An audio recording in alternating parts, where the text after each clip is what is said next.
درود شریف کی ایک بات سن لیں. درود پڑھا کیجئے, آپ سے گزارش ہے, درود پڑھا کیجئے. میرے دو دوست ہیں, تقریباً 4 مہینہ پہلے دونوں دوستوں نے الگ الگ موقع پر آقا کریم صلی اللہ علیہ وسلم کو خواب میں دیکھا تھا. ایک الہ آباد علاقے کا ہے, ایک گونڈا لکھنؤ کے قریب کا ہے. سمجھ رہے ہیں آپ سنیں گے تو آپ کی روح ہل جائے گی.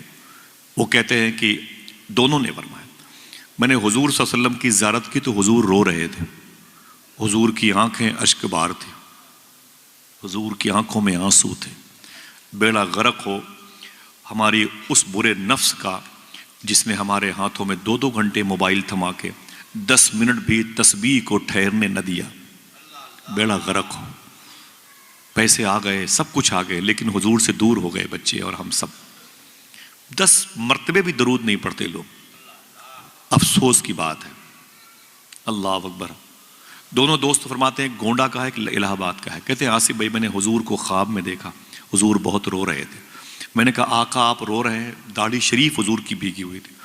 تو میرے آقا فرماتے میری امت مجھ پر درود نہیں پڑتی ہے, میری امت مجھ پر درود نہیں پڑتی ہے. میں نے اپنی امت کے لیے کتنے آنسو بہائے, اپنے نواسوں کو میدان کربلا میں قربان کروا دیا اسی امت تک اپنا دین پہنچانے کے لیے. آج امت مجھے بھول گئی ہے.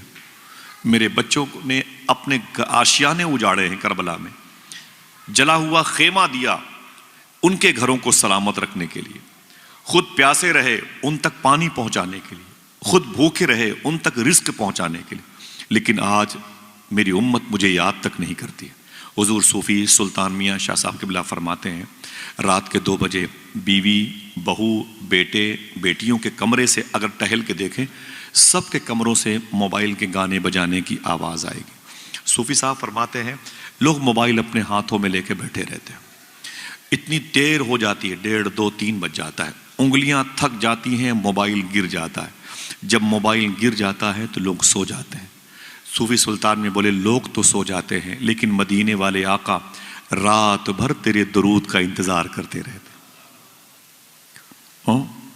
تیرے درود کا انتظار کرتے رہتے. دعا کرو اس مجلس کے صدقے میں اللہ ہم سب کو درود پڑھنے کی توفیق عطا فرمائے. گزارش کرتا ہوں جب گھر سے نکلا کریں کاروبار کے لیے وضو بنا کے نکلا کریں. انشاءاللہ بولے, ہاتھوں کو اٹھا کے بولے انشاءاللہ. وضو بنا کے نکلا کریں انشاءاللہ.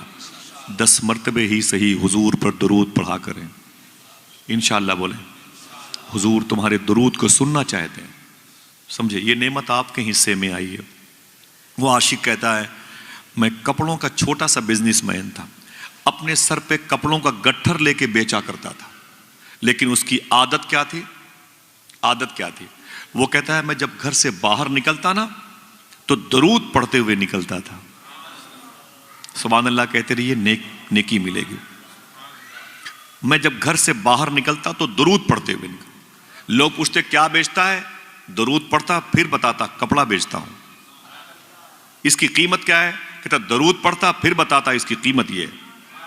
اچھا مجھے دے دو, دینے سے پہلے درود پڑھتا تھا, اور کاٹنے سے پہلے درود پڑھتا تھا, اسے طے کرنے سے پہلے درود پڑھتا تھا, پیسوں کے لین دین سے پہلے درود پڑھتا تھا, واپس ہوتا گھر درود پڑھتا, سونے سے پہلے درود پڑھ کے سوتا, اٹھنے کے بعد وضو کر کے درود پڑھتا. پھر وہ رونے لگا. وہ کہتا ایک دن میں سویا تو میرے نصیبے کو بلندی ملی, خدا کی قسم میں نے اپنی جھوپڑی میں حضور کی زیارت کی. اللہ اکبر, اللہ اکبر. شاعر نے کیا کہا تھا, جبھی میری